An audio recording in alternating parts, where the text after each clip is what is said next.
அத்தியாயம் 31. பாலு வீட்டில் வழக்கம் போல. அன்றைய விடியலின் போது வித்யா வீதியில் கோலம் போட்டபடி இருக்க, வழக்கம் போலவே ஜாகிங் செய்தபடியே வந்துவிட்டான் அந்த இளைஞன். வித்யாவும் அவனை பார்த்தாள். அவன் முகத்தில் ஒரு குறுஞ்சிரிப்பு. எப்பொழுதும் பார்த்து கொண்டே சென்றுவிடும் அவன் சற்று நின்று வித்யாவை பார்த்து பியூட்டிஃபுல் என்றான். அவளுக்கு அதிர்ச்சியாக கூட இருந்தது. நான் கோலத்தை சொன்ன மேடம் என்று சமாளித்து விட்டு திரும்பவும் தன் ஜாகிங்கை தொடர்ந்தான். வித்யாவிற்கு வியர்த்து விட்டது. ஒருவித படபடப்போடு கோலமாவு டப்பாவுடன் வீட்டிற்குள் நுழைந்தாள். கதவருகில் நின்றபடி அவ்வளவையும் பார்த்து கொண்டிருந்தாள் லலிதா. அவள் முகத்தில் ஒரு இனம் தெரியாத சலனம். லலிதா, இங்க நின்று என்ன பண்ணிட்டு இருக்க? உன் காதல் நாடகத்தை பார்த்துக்கிட்டு இருக்கேன். என்னது காதல் நாடகமா? வித்யா படபடத்தாள். அப்ப நான் இப்ப பார்த்தது எதை? லலிதா, அந்த நபர் யாருன்னே எனக்கு தெரியாது. தெரியாதுங்கிற உன்கிட்ட நின்று பியூட்டிஃபுல்னு சொல்றான். சத்தியமா சொல்றேன்டி, அவன் யாருன்னே எனக்கு தெரியாது. அப்ப எழுந்திருந்து ஓங்கி ஒரு அற விட வேண்டியது தானே? அது எப்படி முடியும்? அவர்கள் இருவர் பேசிக்கொள்வது பாலு காதிலும் விழுந்து கொண்டுதான் இருந்தது. பக்கத்தில் கட்டிலில் சுருண்டு படுத்திருந்தவன் லலிதாவின் கேள்விகளை வைத்து எழுந்தான். அவன் எழுந்து விட்டதை பார்த்த லலிதாவும் வித்யாவும் கூட சற்று விக்கித்தனர். அக்கா, பாலு, என்னக்கா ப்ராப்ளமா? அதெல்லாம் ஒண்ணும் இல்லையே. லலிதாக்கா குசு குசுங்கிறாங்கன்னா நிச்சயம் ஏதோ ப்ராப்ளம் தான். அப்படி கேளடா என் தம்பி, யாருன்னு தெரியல. எவனோ ஒருத்தன் டெய்லி ஜாகிங் போகும்போது வித்யாவை சைட் அடிச்சுட்டு போறான். அக்காவை கேட்டா அவன் யாருன்னே தெரியாதுங்கிறான். அப்படியா? இப்ப எங்க அவன்? பாலு மடமடவென்று எழுந்து உடை மாற்ற ஆரம்பித்தான்.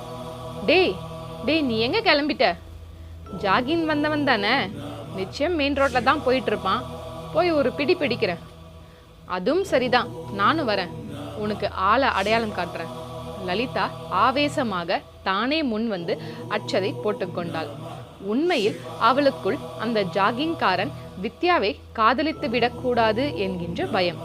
தப்பி தவறி காதலிப்பதாக இருந்தால் இந்த வீட்டிலேயே முதலில் தான் காதலிக்கப்பட வேண்டும் என்பது அவள் விருப்பம். லலிதா எப்பொழுதும் இப்படித்தான், தனக்கே கிடைக்க வேண்டும் என்று ஆசைப்படுவாள். ஒரு அழகான ஆண்மகனை பார்த்தாலும் அவன் தன்னை மட்டுமே விரும்ப வேண்டும் என்று எண்ணுவாள். பாலு உடைமாற்றி கொண்ட கையோடு முகம் கழுவி வர விரும்பி கொல்லைப்புறம் சென்றான். பூஜை அறையில் மங்களம் மௌனமாக பூ போட்டு பூஜை செய்து கொண்டிருக்க, சமையல் கட்டில் பாரதி காய் நறுக்கி கொண்டிருந்தாள். பார்த்து கொண்டே கொல்லைப்புறம் சென்ற பாலு கிணற்றுக்குள் ஆழமாக வாளியை விட்டு தண்ணீரை இறைத்து முகத்தில் அடித்து கொண்டான்.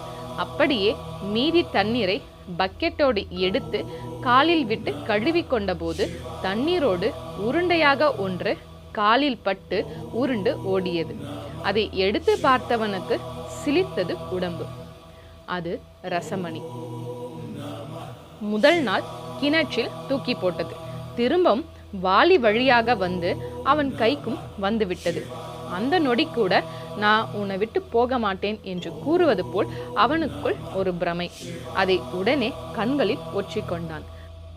பின் சட்டை பாக்கெட்டில் போட்டுக்கொண்டு மலமளவென்று துண்டை எடுத்து துடைத்து கொண்டே ஹாலுக்கு வந்தான். லலிதா பரபரவென்று தயாராக இருந்தாள். வித்யாவோ குழப்பத்தில். அக்கா என்றபடி வெளியே சுவர் ஓரமாக சரித்து வைத்து கொண்டிருக்கும் தன்னுடைய பைக் நோக்கி ஓடினான். வித்யா சட்டென்று ஒரு தெம்பு வயப்பட்டவள் போல, பாலு வேண்டாண்டா, விட்டுடுறா என்றாள். அவ கிடக்குறா, நீ கிளம்பு. இன்னைக்கு அந்த ஆளை பிடிச்சு நீ போடுற போட்ல அவன் நம்ம தெரு பக்கமே வரக்கூடாது என்று இறைந்தபடியே மோட்டார் பைக் பின்னால் லலிதா ஏறி அமர பைக் படுவேகமாக கிளம்பியது. வித்யாவுக்கு அன்றைய பொழுது அபத்தமாக விடிந்து விட்டது போல ஒரு எண்ணம். சோகமாக திரும்பி உள்ளே சென்றாள். பூஜை அறையில் மங்களம் எந்தவித சலனமும் இன்றி சிவலிங்கத்துக்கு பூஜை செய்து கொண்டிருக்க, பாரதி காப்பியோடு வந்தாள். எங்கக்கா பாலும் லலிதாவும் போறாங்க என்று கேட்டாள். அவங்க வந்த பிறகு அவங்க கிட்டே கேளு என்றவளாக குளியலறை நோக்கி நடந்தாள் வித்யா. பாரதியிடம் குழப்பம். Main road. அந்த இளைஞன் சீரான வேகத்தில் நடந்து கொண்டிருந்தான். ஜாகிங் ட்ரெஸ்ஸில் அவனை பார்க்க நல்ல அழகோடும் இருந்தான். ஒரு 30 வயது மதிக்கலாம். சுருள் சுருளான தலைமுடி. அதோ அவன்தான், அவனேதான். லலிதா கை காட்ட பாலுவின் பைக் அவனுக்கு முன்னால் சென்று வளைந்து நின்றது. அவனுக்கும் திகைப்பாக இருந்தது. அதே சமயம் பாலுவை பார்த்த அவன் முகத்தில் ஒரு வியப்பு. பாலுவிடமும் ஒரு இன்ப அதிர்வு. மோகன் சார். பாலு, என்ன பாலு, காலங்கத்தால உனக்கு என் மேல என்ன கோவம்? எதுக்கு இப்படி பைக்கை முன்ன கொண்டு வந்து நிறுத்தின? அது வந்து பாலு அசடு வழிய லலிதாவுக்கே பெரிய ஏமாற்றமாகி விட்டது. பாலு, என்னடா இது? இவரை உனக்கு ஏற்கனவே தெரியுமா? அட என்னக்கா, இவர் என் கஸ்டமர். டவுன்ல பட்டு புடவை கடை, அப்புறம் பெரிய கல்யாண மஹால், ஹோட்டல்னு இவங்களுக்கு எவ்வளோ தொழிலுக்கா. சார் ஒரு பெரிய கோட்டீஸ்வரர். பாலு கோட்டீஸ்வரன் என்று சொன்னதுதான் தாமதம். லலிதாவிடம் சுருதி குறைந்து அவர் மேல் குபீர் என்று ஒரு பரிவும் தலை காட்ட ஆரம்பித்தது. அப்படியா? ரொம்ப சௌகரியமா போச்சு. பைக் சரியா பிரேக் பிடிக்கலைங்கிற உண்மையை சொல்ல வேண்டியது தானே? லலிதா சட்டென்று பேச்சை மாற்றினாள். மோகன் என்னும் அந்த இளைஞனும் இதை நம்பினான். அப்படியே உங்க வீடு எங்க இருக்கு பாலு என்று கேட்டான். எல்லாம் உங்களுக்கு நல்லா தெரிஞ்ச வீடுதான். லலிதா படக்கென்று எடுத்து கொடுத்தாள். எனக்கு தெரிஞ்ச வீடா? ஆமாம் சார், இப்ப கூட எங்க தெரு வழியா தான் போனீங்க, நான் கூட பார்த்தேன். இந்த தெருவுல எந்த வீடு? அதான் வாசல்ல மல்லிகை செடி படர்ந்திருக்குமே, திண்ணை கூட இருக்குமே. பாலு இப்படி சொன்ன நொடி மோகன் என்கின்ற அவன் முகத்தில் ஒரு அலாதி மகிழ்ச்சி. பாலு, அந்த வீடா? அதே வீடுதான் சார். உங்களுக்கு தெரியுமா? ஏன் தெரியாம? லலிதா இடையிட்டு மேலாக்கை சரி செய்து கொண்டாள். அப்படியே மனதுக்குள் ஒருவித புழுக்கத்துடன் அவனை பார்த்தாள். பாலு, அது உன் வீடுன்னு எனக்கு தெரியாது. உண்மையில நான் இப்ப எவ்வளவு சந்தோஷத்துல இருக்கேன் தெரியுமா? அவ்வளவு சந்தோஷப்படுற அளவுக்கு அப்படி என்ன சார் இருக்கு எங்க வீட்டுல? பாலும் தெரியாதவனை போல கேட்டார். சொல்றேன். ஆமா, இவங்க என் 2வது அக்கா. பேர் லலிதா. உனக்கு எத்தனை சிஸ்டர்ஸ்? 3 சிஸ்டர்ஸ். இவங்க 2வது. பெரிய அக்கா பேர் வித்யா, 3வது அக்கா பேர் பாரதி. வாசல்ல கோலம் போடுறது யாரு? வித்யாவா பாரதியா? அது வித்யா சார். ரொம்ப சந்தோஷம். பை த பை, உன் கூட நான் கொஞ்சம் தனியா பேசணும். அப்புறமா எங்க ரைஸ் மில்க்கு வரியா? என்ன சார் விஷயம்? சும்மா இங்கேயே சொல்லுங்க. இல்ல பாலு, அது இப்படி ரோட்ல நின்று சொல்ற விஷயம் இல்லை. பரவாயில்ல சார், எதுவா இருந்தாலும் சொல்லுங்க. இன்ஃபேக்ட் நானும் உங்களை பார்த்து சண்டை போடணும்னு தான் வந்தேன். சண்டையா? என் கூடவா? ஆமாம் சார். நீங்க எங்க வித்யாக்காவை டெய்லி சைட் அடிச்சுட்டு போறதா கேட்டுவிட்டு தான் உங்களை யாருன்னே தெரியாம கண்டிக்கிறதுக்காக வந்தேன். லலிதாவுக்கு தான் உங்களை அடையாளம் தெரியும், அதான் இவங்க அடையாளம் காட்ட வந்தாங்க. பாலு உண்மையை போட்டு உடைக்க மோகன் முகம் உடனே லலிதாவை தான் வெறித்தது. அவள் உடனே தலையை தாழ்த்தி கொண்டாள். அப்படியே, சாரி சார், வெரி சாரி. வித்யா ஒரு கேன, அவ ஒரு தண்டம். உங்களை பத்தி என்கிட்ட தாறுமாறா சொல்லி வருத்தப்பட்டா. நீங்க அவளை டெய்லி ரொம்ப தான் டிஸ்டர்ப் பண்றீங்களாம்ல? லலிதா தான் சொல்லாததை கோர்த்து சொல்ல மோகன் அங்கேயே அப்போதே வித்யாவை வெறுத்து ஒதுக்கி விட வேண்டும் என்பது போல பேசினாள். ஆனால் அது எதிரடையாகவே வேலை செய்தது. நிச்சயமா இருக்காது. நான் ஒன்றும் பொம்பளை பொறுக்கி இல்லை. அவங்களுக்கும் என் மேல பிரியம் இருக்குன்னு தான் நினைக்கிறேன். நீங்க சொல்றது பொய் என்று மோகன் ஒரே போடாக போட்ட பின் லலிதா அந்த பதிலால் ஆடி போய்விட்டாள். பாலுவுக்கும் சங்கடமாகிவிட்டது.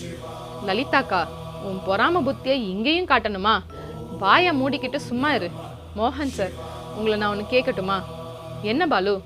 அக்கா உங்களை விரும்பாதாவே இருக்கட்டும். நீங்க இப்படி காலையில அக்கா கிட்ட வந்து பேசிட்டு போனா அக்காவை பார்க்குறவங்க என்ன நினைப்பாங்க? கூட பிறந்த இவளே எவ்வளோ தப்பா பேசிட்டா தெரியுமா? சாரி பாலு, நான் உங்க அக்காவை சைட் அடிச்சது தப்பு தான். அதே சமயம் நான் அவங்கள மனசார விரும்புறேன். சார், பயப்படாத, நான் சொல்றது உண்மை. அதுக்கு இல்லை சார். நீங்க எங்க, நாங்க எங்க? இதெல்லாம் ஒத்து வருமா? ஒத்து வரும். மனசு தான் எல்லாம். எனக்கு எப்பவுமே பணம் காசு பெருசு இல்லை. உங்க அக்கா மாதிரி ஒரு குடும்ப பொண்ணுக்காக தான் நானும் காத்திருந்தேன். சார், நீங்கள் என்னென்னவோ பேசுகிறீங்க. நாங்கள் ரொம்ப ஏழைங்க. எங்களுக்கு அப்பா கூட இல்லை. எங்கள் அக்காவுக்கு அழகும் அடக்கமும் தான் இருக்குது. மற்றபடி 1 பவுன் சங்கிலி கூட கிடையாது. இதெல்லாம் எதுக்கு? இந்த உலகத்தில் கடையில் கிடைக்காத ஒரே விஷயம் அழகும் அடக்கமும் தான். இல்லை சார், நீங்கள் ஏதாவது பேசி என்னை கனவு காண விடாதீங்க. வாக்கா போலாம். பாலு படபடப்போடு தன் பைக்கில் ஏறி அமர்ந்தான். லலிதாவும் மௌனமாக, ஆனால் அப்படியே மனம் பற்றி எரிய பைக்கில் ஏறி அவன் பின்னால் அமர்ந்தாள். பாலு நில்லு, நான் சொல்றத கேள். இல்லை சார், விட்டுருங்க. நாங்கள் ரொம்ப ஏழைங்க. நான் ஆரம்பத்திலே சொன்ன மாதிரி எங்கள் அப்பாவே எங்களுக்கு ஒரு பிரச்சனை. அவர் உயிரோட இருக்காரா இல்லையாங்கிறதே தெரியாத நிலையில் இருக்கும். நோ பாலு, நான் உங்கள் அக்காவை தான் விரும்புகிறேன். உன் குடும்ப பின்புலம் பற்றி நீ தேவையில்லாமல் சொல்லிக்கிட்டு இருக்க. அப்படின்னா உங்கள் அப்பா அம்மாவோட எங்கள் வீட்டுக்கு பெண் கேட்டு வர உங்களுக்கு தைரியம் உண்டா சார்? பாலு அது ஒரு நடக்க முடியாத விஷயம் என்பது போல உருகி கேட்க, உடனே அதை கெட்டியாக பிடித்து கொண்டான் மோகன். பாலு, நான் எப்போ வரட்டும்? மோகனின் கேள்வி பாலுவை திக்குமுக்காட வைத்து விட்டது. சார், என்ன சார்? நீ என்ன சாதாரணமாக நினச்சிட்ட. நல்லா கேட்டுக்கோ. என் விருப்பத்துக்கு மாறா எங்கள் வீட்டில் யாரும் எதுவும் செய்ய மாட்டாங்க. அப்படி செய்ய விரும்பினாலும் நான் சலனப்பட மாட்டேன். வாழ்க்கைங்கிறது ஒரு தடவை தான். அதில் கல்யாணங்கிறதும் ஒரே தடவை தான். என் வாழ்க்கையில் நடக்க போகிற இந்த கல்யாணத்தில் என் மனைவியாக வரப்போகிறது உன் அக்கா வித்யா தான். இதில் எந்த மாற்றமும் இல்லை. இன்னைக்கு மதியம் உங்கள் வீட்டுக்கு என் சொந்தக்காரங்களோட நான் உங்கள் அக்காவை பெண் கேட்டு வரேன். போதுமா? மோகன் பாலுவுக்கு பொட்டில் அடித்த பதிலை கூறிவிட்டு திரும்பி நடக்க ஆரம்பித்தான். உண்மையில் பாலுவுக்கு மோகனின் பதிலால் உள்ளுர மகிழ்ச்சியே. லலிதாக்கா, நீ கெடுக்க நினைச்ச விஷயம் எப்படி மாறி நல்ல விதமா திரும்பி இருக்கு பாத்தியா என்றான். அவளிடம் பேச்சு மூச்சில்ல. அவன் கைகள் மார்பில் சட்டை பாக்கெட்டில் உள்ள ரசமணியை தொட்டு பார்த்தன. அது நான் இருக்கேன் என்றது. இந்த நாவலோட தொடர்ச்சியை அடுத்த காணொலியில பார்க்கலாம். வாழிய செந்தமிழ் செம்மொழியாய்.